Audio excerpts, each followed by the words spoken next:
December 21st, 1944. 0500 hours. Bastogne, Belgium. The first light of dawn creeps over a landscape scarred by war. Snow crunches under the boots of exhausted soldiers. Frost forming along the edges of tattered overcoats. You hear it before you see it. The distant roar of German armor grinding over frozen earth. The metallic echo of tracks biting into mud and ice. The air is sharp, stinging lungs with every inhale. Clouds of your own breath hang like ghosts in front of your face as you peer through shattered buildings and battered hedgerows. From the northeastern outskirts, the unmistakable silhouettes of Panzer IVs and Tiger tanks emerge, their forms dark against the gray horizon.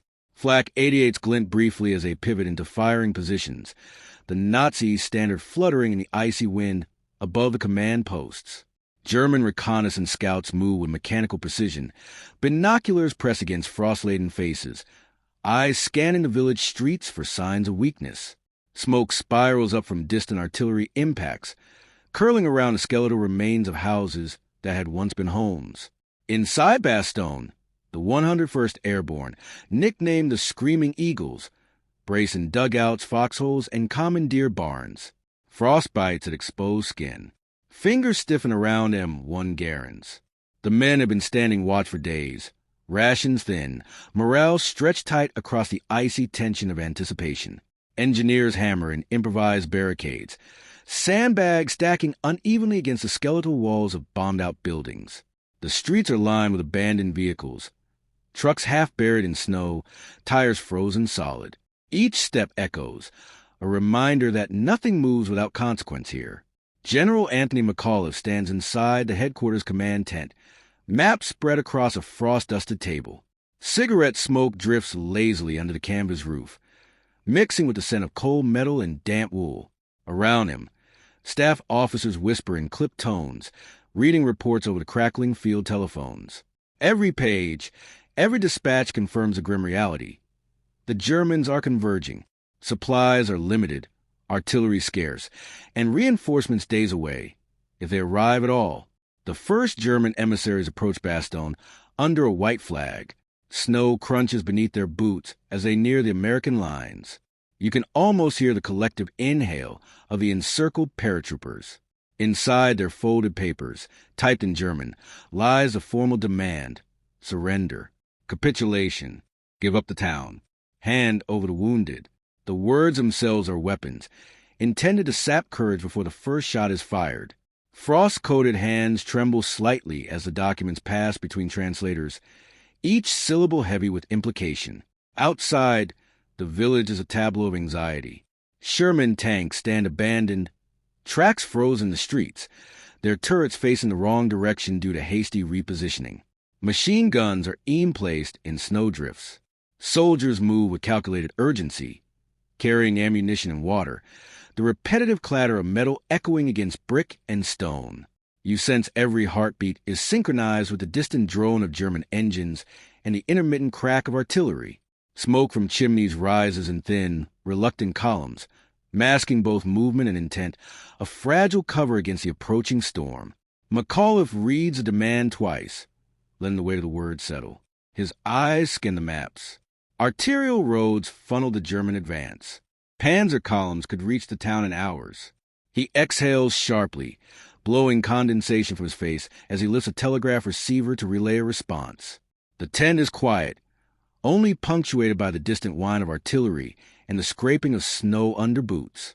Every man in the room feels the tension like a physical weight pressing down. Outside, German soldiers pause at the perimeter, expecting compliance. Their officers watch through binoculars, confident in the inevitability of victory. Anti-tank guns are trained on the town. Luftwaffe reconnaissance planes circle above in low, lazy arcs, their shadows cutting across frozen fields, observing every movement below. You can almost sense their anticipation. Years of planning, thousands of troops, and yet they are unaware of the singular defiance growing behind the snowed-in barricades of Bastogne. And then McAuliffe leans over the table, smudges a pencil and frost dusting his hands, and types a single word in response to the German demand. It is not long. It is not elaborate. It is sharp, irreverent, and precise. Nuts! The word lands like a thunderclap, through the command tent. Staff officers blink. Some laugh nervously. Others stare, disbelief etched on their faces. Outside, the German emissaries have no idea what awaits them in the next few hours. The defiant encapsulated in one word, a simple, human rebellion against overwhelming odds. Snow falls silently over Bastogne, masking the silent readiness of the men. Yet every pair of eyes knows. The next hours will define the town's fate, and perhaps the course of this winter offensive. The panzers are coming. The paratroopers are ready. And one word has already become a weapon. Type continue to generate the next section. If you confirm, I will continue with section 2, holding the line, keeping it exactly 900 words and maintaining the cinematic, immersive style with cliffhangers. The morning sun struggles to break through a heavy blanket of gray clouds over Bastogne. December 21st, 1944, 0630 hours. Snow swirls across streets pocked with craters and splintered cobblestones, drifting into the hollowed-out shells of houses. The smell of smoke, frozen mud, and cold sweat hangs thick in the air. You can hear it. The soft, relentless whine of approaching German half-tracks crunching through ice and snow, and the distant staccato burst of artillery firing over the ridges. Every sound is magnified against the frozen silence of anticipation. Paratroopers move with disciplined urgency. Their M1 Garins are ready, Thompson submachine guns slung across shoulders, helmets low, snow crusting the edges. Frost stiffens fingers, turning the simple act of loading ammunition into a deliberate, measured motion. Officers shout terse commands, their voices cracking in the cold. Every man knows the weight of Bastogne rests on their shoulders, and yet there is no panic, only the steel-edged resolve that defines the screaming eagles. The streets themselves are traps. Barricades of sandbags, overturned trucks, and rubble from shattered buildings block the main avenues. Barbed wire snakes through the gaps, glinting with frost, while improvised trenches zigzag through the snow. In every corner, a soldier crouches with a grenade in one hand and a rifle in the other, scanning shadows for any hint of movement. The town's civilian population, huddled in basements or behind closed doors, watches silently, eyes wide, aware that their fate is bound to paratroopers' stand. German scouts probe the perimeter, cautiously advancing. The crunch of snow under boot is audible for dozens of meters in the cold, still air. You can almost feel the tension in the frozen landscape, a taut wire waiting to snap. Every soldier in Bastogne knows the panzers are coming, that armor and firepower will test the limits of their defenses. But McAuliffe's word, nuts, resonates like a pulse through the camp, a single syllable of defiance hardening resolve. From the southern ridge, artillery fire erupts in sudden, violent bursts. The ground shakes beneath the paratroopers' feet, dust and snow spitting from the impact craters. The rumble of the guns blends with the metallic scrape of German tank treads advancing across frozen fields. In the distance, Luftwaffe Stukas dive in tight formations, their sirens wailing, aiming to break morale. Anti-aircraft guns open fire, spitting flares of tracer rounds into the gray sky.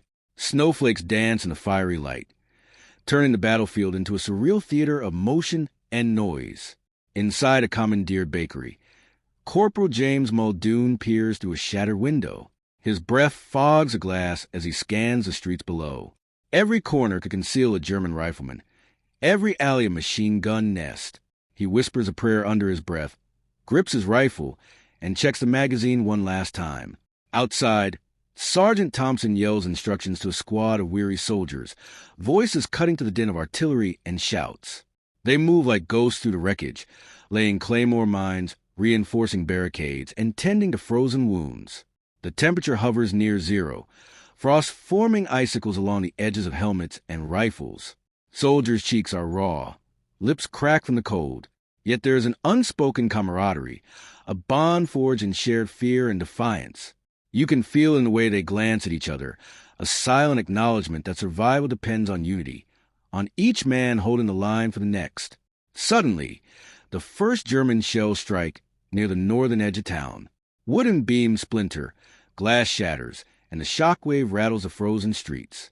Paratroopers duck instinctively, snow erupting around them like tiny geysers. A medic, arms trembling with exhaustion, drags a wounded soldier behind a barricade. The chaos is immediate and unrelenting. Shouts, the whistle of incoming rounds, the staccato clatter of rifles responding. Every second is measured in survival. From Bastogne Central Square, McAuliffe watches through binoculars as enemy armor forms a line along the tree-dense outskirts. Tiger-eye tanks, their dark silhouettes menacing against the snow, creep forward with mechanical precision. Half-tracks follow, transporting infantry in tight formations. Each movement is deliberate, calculated to test the American defenses, yet the one under first holds. Machine gun fire rakes across streets, grenades arc through windows, and the echoes of small arms crackle in the frozen air. A courier bursts into command tent, breath ragged and body shaking. "They're pushing hard on the eastern sector," he shouts. Maps are spread out. Officers speak in clipped sentences, issuing counterorders. Artillery observers relay coordinates through frost-covered field telephones. In every direction, the town is under siege. Yet the paratroopers fight with tenacity that seems almost impossible against such overwhelming odds. Each man is a living barricade, every action statement.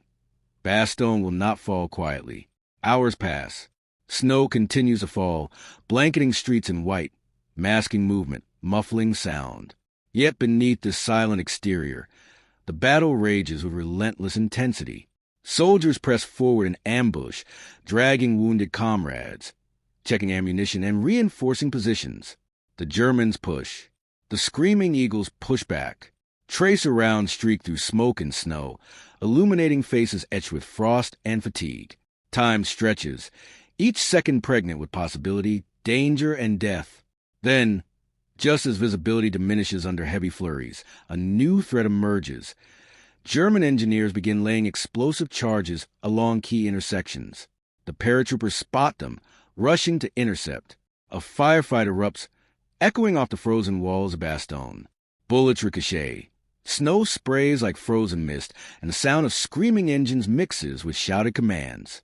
Every man's heartbeat is a drum, every breath visible in the cold winter air. And in the middle of the chaos, McAuliffe's defiance lingers, a word now heavier than any weapon. Nuts has become a spark, a rallying cry, an unspoken promise. Surrender is not an option.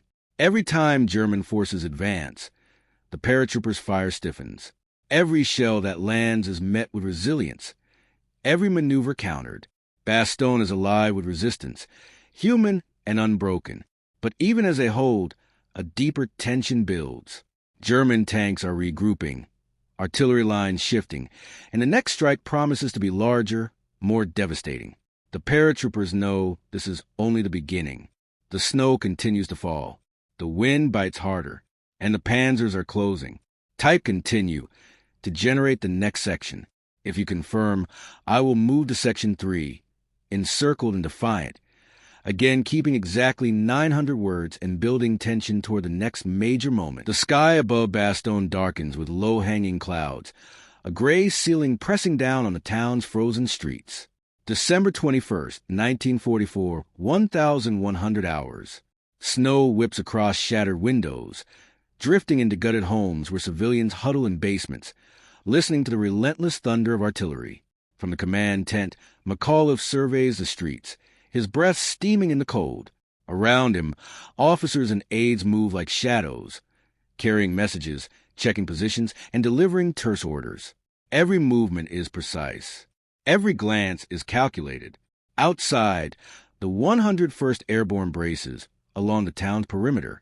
Men crouch behind barricades of sandbags, overturned vehicles, and debris from bombed-out buildings. Frost clings to rifles and helmets, snow dusting shoulders and boots. The paratroopers are cold, hungry, exhausted, but their resolve is solid as steel. The German lines press closer, forming a tightening noose. Reconnaissance units report the encirclement is nearly complete. Bastogne is cut off. Supplies are limited. Every man understands the stakes. Along the southern street, Lieutenant Peter Hanley signals his squad to move into a collapsed building. Inside, the walls are splintered, windows shattered, but the interior offers cover. Soldiers lay improvised barricades, stacking bricks and furniture into firing positions. Thompson submachine guns rattle in short bursts, Rifles crack, and grenades arc through doorways. Snow drifts through the broken roof, coating the floor in a thin, icy layer. Soldiers pause, adjusting to the cold and catching their breath before the next volley. From the northern ridge, a German reconnaissance patrol appears. Panzerfausts are raised, machine guns ready. They advance with calculated caution, scanning the streets for movement. Corporal Muldoon steadies his rifle, finger trembling over the trigger. He waits, breath shallow, eyes trained on the advancing silhouettes. One wrong move could expose him. One shot could ignite the next chain of violence. He squeezes. The patrol freezes. A single bullet cuts the snow and the patrol scatters, leaving footprints in the icy streets. McAuliffe remains in the command tent, hunched over maps etched with defensive positions and enemy advances. His eyes are sharp despite fatigue. Reports arrive constantly. German tanks moving along the eastern outskirts, infantry converging from the northwest, artillery adjusting fire toward supply routes. The paratroopers are surrounded. Relief columns are days away. The threat of surrender is real, but McAuliffe's one-word defiance has become more than legend. It is strategy. Each soldier now embodies that refusal, holding the line because their leader refused to yield. Across Bastogne, civilians huddle together in frozen homes. Women wrap children in tattered blankets, whispering prayers while listening to distant explosions. The town's bakery, once a hub of warmth and daily life, now serves as a makeshift infirmary. Medics move between rows of cots, tending to frostbite, shrapnel wounds, and exhaustion. Every groan, every cough echoes through the fragile walls. The air smells of smoke, blood, and baked bread. Life clings to the edges of survival, fragile yet unbroken. On the eastern avenue, Sergeant Thompson coordinates a squad in clearing rubble from a barricaded intersection. German engineers are attempting to detonate explosives to breach the lines. Snow falls steadily, muffling some of the mechanical sounds. Soldiers rush forward, throwing themselves into task, dismantling charges before they can ignite. One misstep could mean death. Hands numb, fingers slipping on cold metal, yet the men push forward. Every successful interception is a heartbeat. Every failure could cost lives. From atop the central square's ruined clock tower, observation posts scan the horizon. The silhouettes of Panzer IVs and Tiger I tanks creep along tree lanes, dark against the snow. Artillery shells whistle overhead, impacting streets, roofs, and barricades. The echoes of explosions reverberate through the narrow avenues. Smoke and frozen debris fill the air, clinging to faces, searing eyes. Paratroopers duck instinctively, rolling into cover, returning fire whenever a shadow moves. The fight is constant, brutal, and exhausting. In the command tent, McAuliffe receives a message from General Eisenhower's headquarters. Relief is not imminent. The encirclement is complete. Supplies are running thin. Soldiers will face frostbite, starvation, and relentless bombardment. The note is clinical, detached, but in McAuliffe's hands, it becomes a challenge. He leans back, eyes narrowing. He whispers to no one in particular. We hold. That word carries across the town, across every street, through every barricade. It is both defiance and promise. The soldiers' morale, surprisingly, remains intact. In the trenches, private letters from home are read aloud.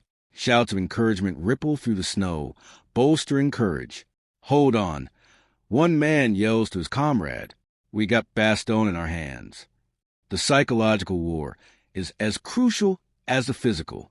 Fear is a weapon the Germans wielded expertly, but the 101 SD's response is unity, discipline, and stubborn resolve.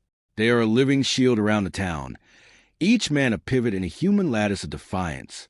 Suddenly, a distant rumble grows louder. The ground trembles beneath frozen feet. The German advance is intensifying. Tanks pivot, engines churning snow and mud. Infantry move with precision, coordinated, relentless. From every direction, fire arcs toward Bastogne. Tracer rounds illuminate the sky in jagged lines, punctuating the gray with streaks of orange and red. Soldiers duck, fire, advance, retreat, repeat. Every street is contested, every building a potential trap or sanctuary. And yet, through this maelstrom of cold, fear, and death, Bastogne endures. Every man knows that surrender is not an option. Every step, every breath, is a testament to McAuliffe's word, to the defiance that refuses to yield. And in the deepest trenches of the town, a new tension begins to pulse. The Germans are preparing for a coordinated assault that could break the outer lines. Every soldier senses it, the storm before the storm. December 22nd, 1944. Bastogne wakes under a muted gray sky, the snow settling like ash over shattered rooftops and twisted metal. The town is silent for a heartbeat, but the quiet is a brittle one. Across the perimeter, artillery fire begins again, distant at first, then growing into a relentless rhythm. The German command has sent a formal demand for surrender, carried by an officer in a snow-streaked overcoat, gloves frayed at the fingertips, boots caked with slush. He strides toward the 101 SD's command post, document clutched tightly in one hand, pistol holster at the hip. Every footstep crunches over Frozen Street. Inside the tent, General Anthony McAuliffe studies the envelope without opening it. Around him, aides shift nervously, the air thick with smoke, cold and tension. Maps cover the tables, annotated with red and blue markers, showing enemy positions and paratrooper deployments. Frost gathers on the edges of cups holding black coffee. The temperature is low enough to numb fingers, and the men feel it. They have been cold for days, fighting through snow and mud, their boots stiff, their gloves frozen. And now, a new challenge arrives, not a physical one, but a test of nerve, pride, and will. The German officer enters, salute rigid, face impassive. General McAuliffe, he begins, his German accent precise. The high command demands your surrender. Resistance is futile. Bastogne is surrounded. Immediate capitulation will save lives. The words are calm, clinical. The threat is clear. The weight of history, the crushing machinery of the Wehrmacht, presses down on the room. Every officer in the tent stiffens, some staring at the floor, others at McAuliffe, waiting. The silence stretches, punctuated only by the wind rattling the tent's flaps and the faint rumble of distant artillery. McAuliffe leans back in his chair, a hand on the map, eyes scanning the familiar streets of Bastogne, etched in red and blue. He does not rise, does not hesitate, but the tension is visible in the tightening of his jaw, the narrowing of his eyes. His aides glance at one another. They have heard rumors of his temper, his quick wit, but this is a test of leadership that goes beyond words, beyond strategy. The officer waits. Seconds stretch into a minute, the cold settling into bones and nerves alike. Then McAuliffe speaks. Just one word. Clear, defiant, unmistakable. Nuts. The syllable cracks the tension like gunfire through the frost. The room is momentarily stunned. The German officer blinks, confusion registering before disbelief. He fumbles with his papers, unsure how to respond. He points, voice sharp, try and clarify. McAuliffe repeats, voice unwavering. Nuts. The simplicity of the word belies its weight. It is humor, courage, and resistance distilled into a single, indelible sound. Outside, the 101st Airborne hears it almost immediately, relayed by runners and radios. Soldiers in trenches behind barricades and within ruined buildings pause. There's a shift in the air, subtle but powerful. Morale, already tenacious, hardens. The word spreads like wildfire. Nuts! It is shouted across the lines, laughed at in the freezing snow, painted on walls, whispered with reverence. It is more than a refusal. It is a declaration. Bastogne will not fall. Bastogne will endure. Back inside the command post, McAuliffe's aides begin preparations. Communications are dispatched to higher command, confirming the town's determination to hold. Maps are redrawn. Supply points identified. Defensive perimeters reinforced. Soldiers are ordered to redistribute ammunition, to reinforce barricades, to prepare for the expected German assault. Every movement is deliberate, every order precise. The psychological victory of the word fuels every strategic action. Even in the harshest cold, hope is tangible. Meanwhile, the German officer exits the tent, still bewildered. He reports back to his superiors, face pale beneath the winter mask of frost. The high command had anticipated capitulation. They expected fear, exhaustion, a quick victory. Instead, they encountered defiance, concise and unyielding. The word nuts echoes in their minds, difficult to comprehend in its simplicity and audacity. For the Germans, a one-word response undermines the carefully constructed illusion of inevitability. The soldiers advancing toward Bastogne sense it too, hesitation creeping into boots, doubts flickering behind eyes hardened by war. Across the town, civilians sense a shift as well. Word spreads that the Americans have refused surrender, that a single man's courage may tip the scales.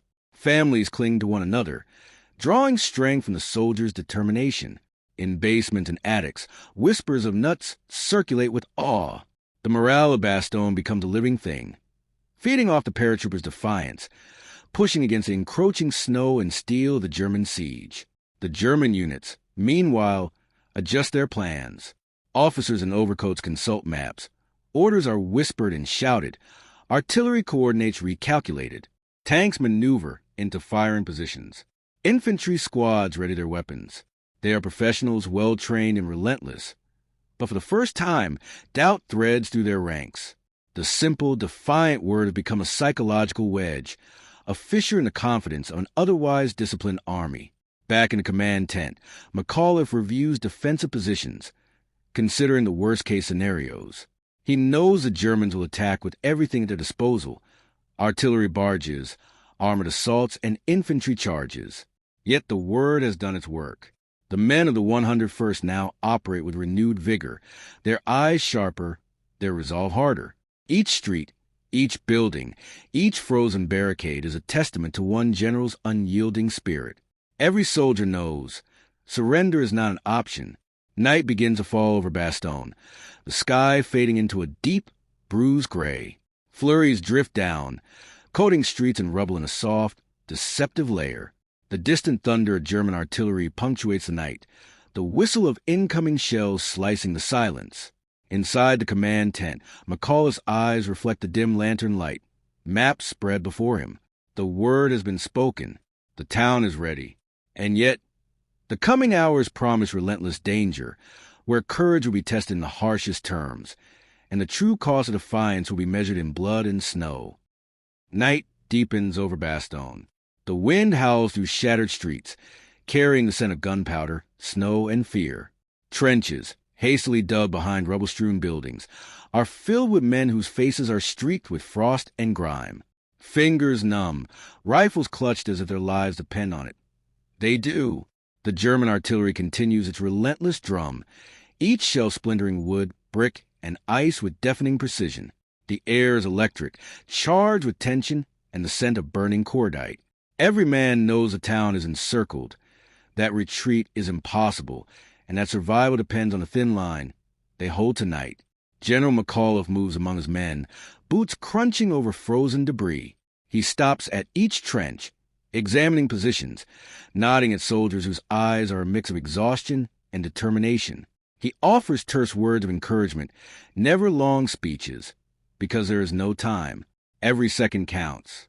Outside, the sound of armored vehicles scraping over cobblestones announces the approach of German tanks. The 101 SD's anti-tank teams ready their bazookas. The crew served weapons cold but functional. Soldiers brace against walls, gripping grenades, preparing to defend every inch of Bastogne. The tension is palpable, a living entity weaving to the trenches and streets. Suddenly, flares streak the night sky, illuminating the town in harsh white light. Shadows leap across walls, revealing shapes of men, tanks, and artillery pieces advancing under the cover of darkness. German panzer divisions push forward, engines growling, treads crushing snow and rubble alike. Infantry follows, rifles raised, faces set in grim determination. The paratroopers of the 101st, though weary, tighten their grips, ready for the first shots that will signal the start of an intense, chaotic battle. Every heartbeat seems magnified against the night's frozen silence. The first shells land in the northern sector, splintering walls and sending clouds of snow and brick into the air. Soldiers dive for cover, shouting orders, coordinating fire.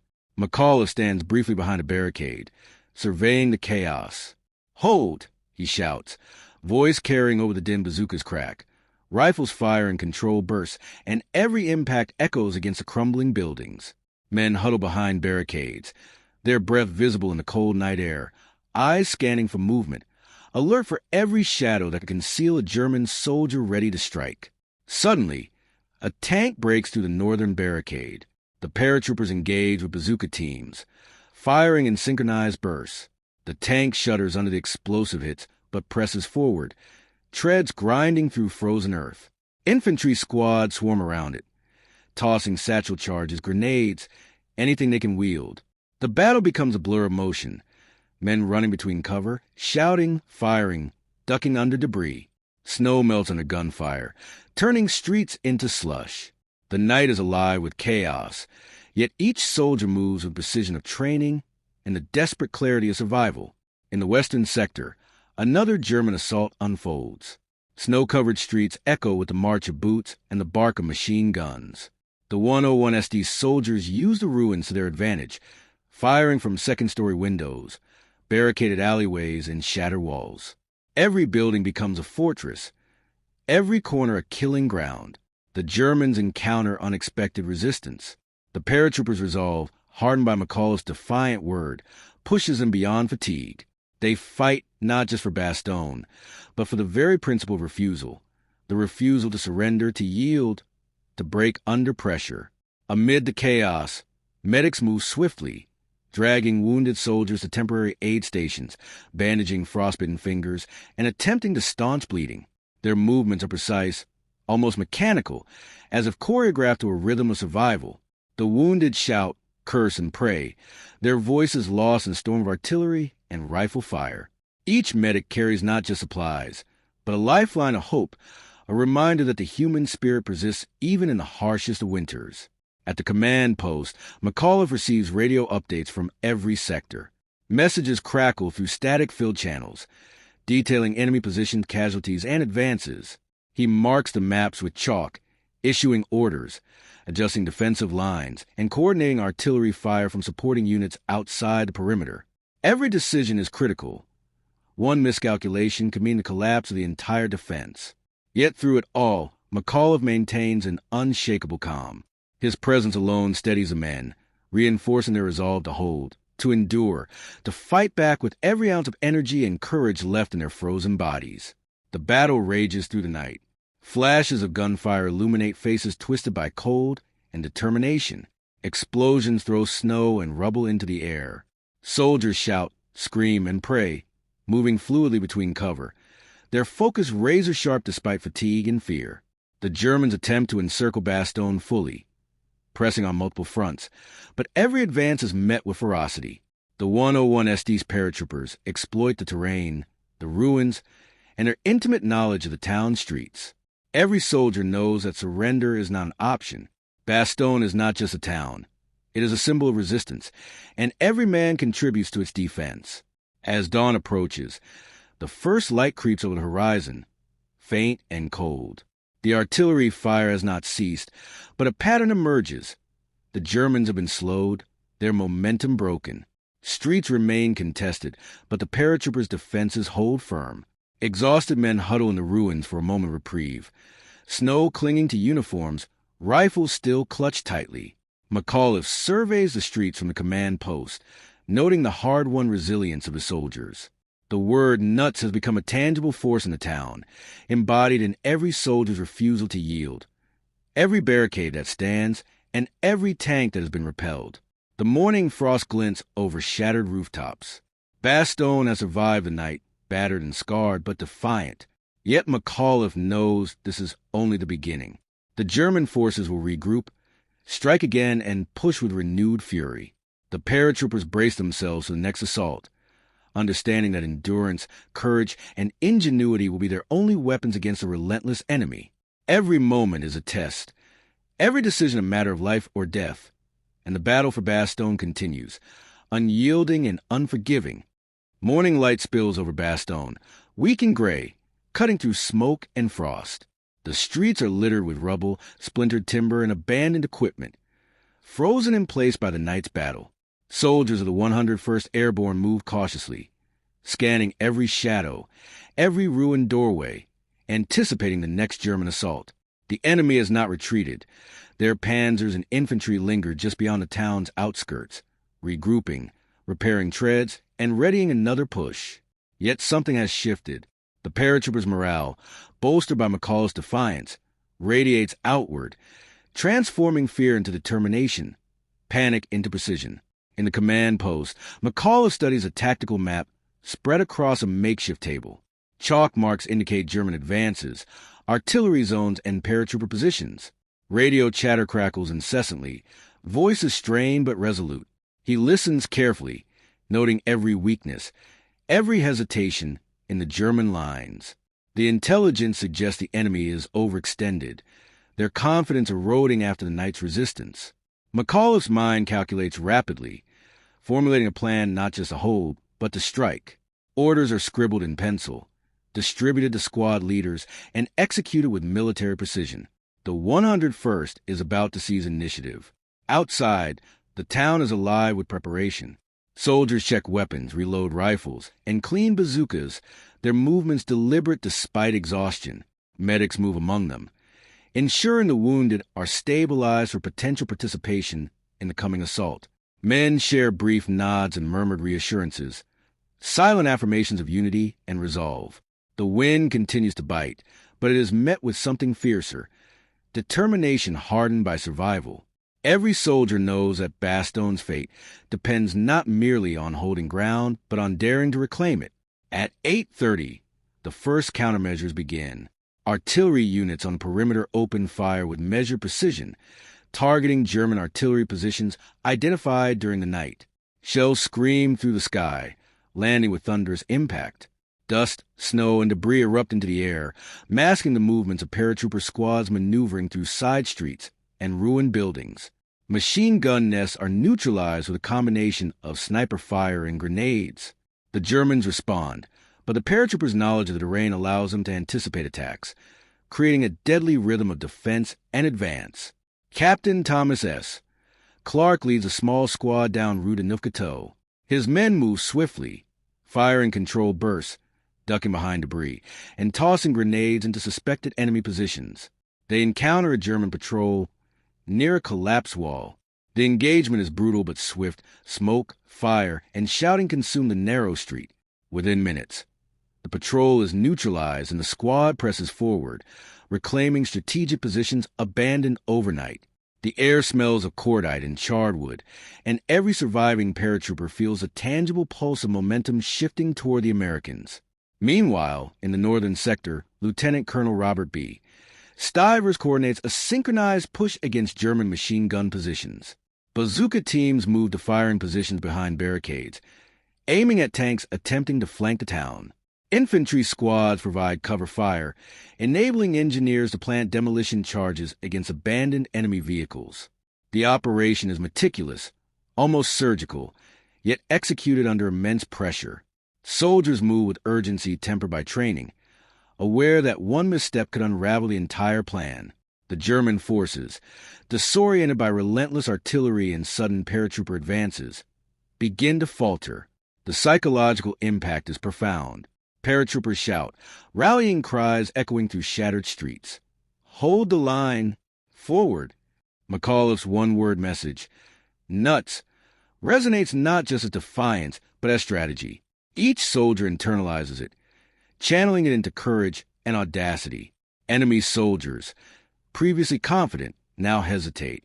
Hesitation in war is deadly.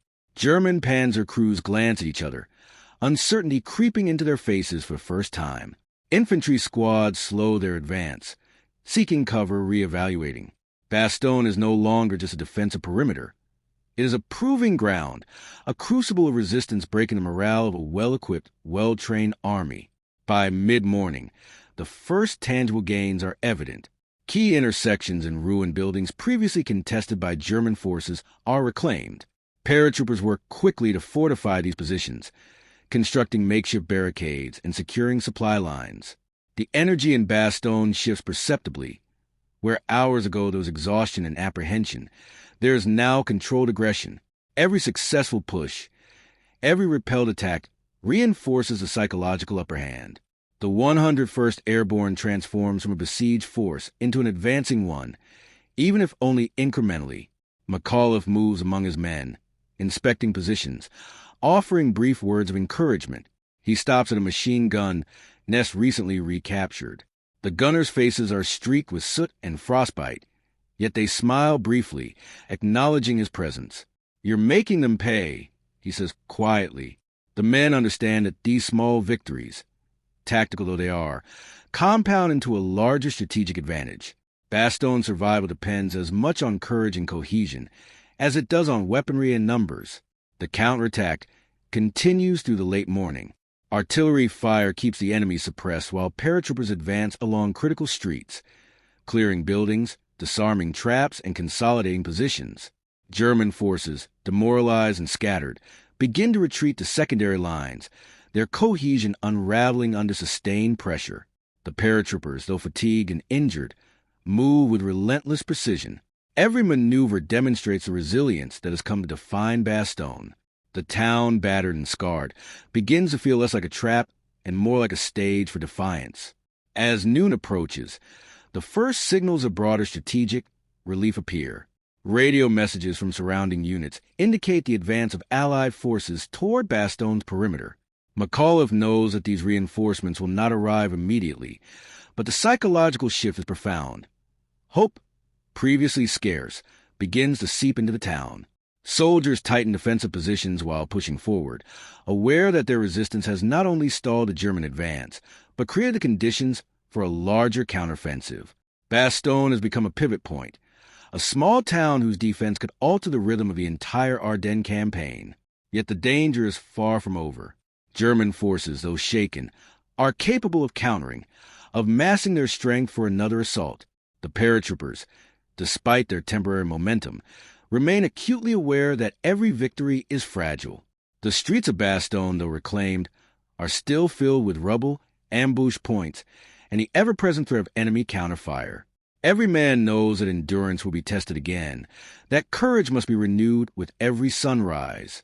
The afternoon sun hangs low over Bastogne, casting long shadows across shattered streets and rubble-choked avenues. Smoke rises from smoldering buildings, curling into the cold air like phantom fingers.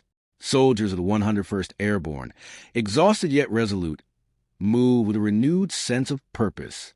They have held against the German siege, and now they strike, small but decisive, probing weaknesses, reclaiming territory.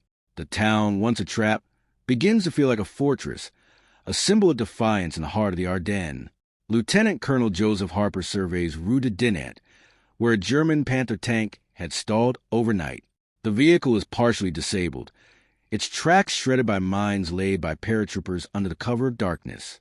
Harper signals his squad to advance cautiously, using the tank as a shield against potential snipers hidden in ruins. The men move like shadows themselves, rifles raised, eyes scanning every corner. Each step is measured, deliberate, a dance between survival and aggression. A miscalculation could mean death. A precise action could yield a critical advantage. Meanwhile, artillery crews pound German positions on the outskirts. Each shell shakes the ground, splintering trees, blowing apart frozen earth, and throwing debris into the air. The sound is deafening, reverberating through the hollowed-out streets of Bastogne. Soldiers duck instinctively behind ruined walls, yet they advance with the rhythm of the bombardment. The Germans respond with sporadic gunfire, but their assaults are disjointed, hesitant. The paratrooper's psychological edge grows with every failed German maneuver. Bastogne is no longer merely surviving. It is asserting itself. In the command post, McAuliffe coordinates with division headquarters. Radio crackles with updates. Nearby units have broken through German lines, bringing artillery support and additional supplies. McAuliffe knows that timing is critical. The paratroopers cannot merely defend. They must seize opportunities as they arise. Orders are transmitted to squad leaders. Fortify captured buildings, secure supply routes, and prepare to exploit the enemy's growing disarray. The language is simple, direct, yet charged with authority. Every word matters. Every decision weighs heavily. On the western edge of town, a small squad led by Sergeant William Donovan encounters a German infantry unit, attempting to regroup. Snow crunches under boots as paratroopers press forward, rifle barrels gleaming, bayonets fixed. A brief firefight erupts, bullets ricocheting off stone and wood, smoke filling the narrow street.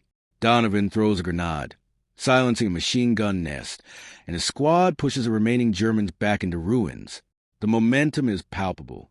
Bastogne, battered but unbroken, begins to dictate the terms of engagement. Fear now belongs to the enemy, not the defenders. The morale shift is subtle but profound. Soldiers who had spent nights shivering in dugouts now move with a visible confidence. They share brief nods, quiet words of encouragement, and small gestures. A pat on the shoulder, a shared cigarette, a quick grin. Human connections that bolster resolve. McAuliffe's legendary nuts has become more than a word. It is a symbol, a psychological weapon, and a rallying cry. The German command, expecting submission, faces instead a town where every man is emboldened by defiance. In the center of Bastogne, Corporal Henry Jacobs clears a collapsed building that had been used as a German observation post. Dust and ice coat his uniform as he moves methodically, scanning for traps. Inside, he finds maps and radio equipment abandoned in haste. Jacobs signals to find his platoon, who move quickly to secure intelligence materials that could influence the broader battle.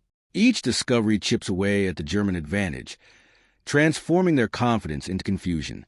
Bastogne, though small and isolated, becomes a fulcrum of strategic leverage. As afternoon deepens, the German forces begin to show signs of fracture. Units that have been ordered to encircle Bastogne find themselves delayed, disorganized, and hesitant. Communication lines are disrupted. Officers struggle to coordinate scattered squads, and armored divisions stall against newly reinforced positions. The paratroopers exploit every lapse, striking fast, then falling back to cover. Each maneuver, precise and bold, increases the strain on the enemy. Bastogne's defense has transitioned into a controlled counteroffensive. McAuliffe moves along Rue de Marque, inspecting the front lines personally. He greets soldiers by name, asking brief, pointed questions about ammunition, casualties, and fortifications. His presence is a tangible boost, a reminder that leadership is present in the most dangerous streets. The paratroopers respond with renewed vigor, their actions reflecting a mix of professional discipline and raw courage. The town's survival no longer depends solely on endurance. It relies on audacity, initiative, and relentless will of every man defending it. By late afternoon, Bastogne begins to feel almost surreal. Streets once silent and foreboding now hum with activity. Artillery bursts punctuate the air, rifle fire cracks with precision, and German positions continue to crumble. The psychological tide has fully turned. What had begun as a desperate, frozen stand is now an assertion of dominance, a reclaiming of initiative. The defenders, once cornered and weary, now dictate the tempo, forcing the enemy into reactive maneuvers. And yet, danger remains. The German forces, though fractured, are still formidable. Reinforcements lie beyond the Ardennes forests, tanks and infantry massing for a potential late push. Bastogne's defenders must remain vigilant. A single misstep could undo hours of progress. Every street, every building, every intersection is a potential battlefield, and every soldier understands that victory is not guaranteed. It must be earned with courage, strategy, and relentless determination. As twilight approaches, McAuliffe surveys the town from a vantage point on Rue de Neufchâteau. Smoke hangs low over rooftops, the distant sound of artillery fading into intermittent silence. Soldiers move through the streets, securing positions, tending to wounded and preparing for the night. The town, scarred and battered, exudes resilience. Bastogne has not fallen. Bastogne is fighting back. The turning tide is unmistakable, yet the final act remains unwritten. Night falls over Bastogne, thick and suffocating. Snowdrifts reflect the dim glow of fires burning in ruined buildings. The town is a patchwork of shadows and light, of jagged walls and frozen streets. Soldiers of the 101st Airborne move cautiously, rifles ready, eyes scanning every darkened doorway and alley. The cold is relentless, seeping into bones, numbing fingers, and stealing breath in sharp gusts. Yet no one falters. The defense has evolved into something greater, into a statement. Bastogne will not yield. The German forces, encircling yet faltering, face disarray. Orders are shouted across broken radios, but coordination is slipping. Tanks maneuver slowly through the snow, their treads grinding over ice, engines straining against frost-laden streets.